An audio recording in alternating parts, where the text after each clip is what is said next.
ఆంధ్రప్రదేశ్ ప్రజలకు చంద్రబాబు గారి నేతృత్వంలో ఏర్పడినటువంటి కూటమి ప్రభుత్వం ఒక గుడ్ న్యూస్ అయితే చెప్పింది.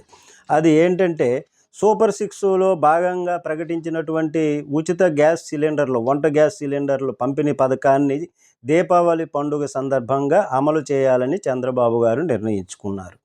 ఈ మేరకు ఎన్డీఏ శాసనసభ పక్ష సమావేశంలో ఆయన వెల్లడించారు చంద్రబాబు గారు. అయితే అన్ని సంక్షేమ పథకాలు కూడా ఇదే విధంగా అమలు పరుస్తాము అని ఆయన ఈ సందర్భంగా తెలియపరిచారు.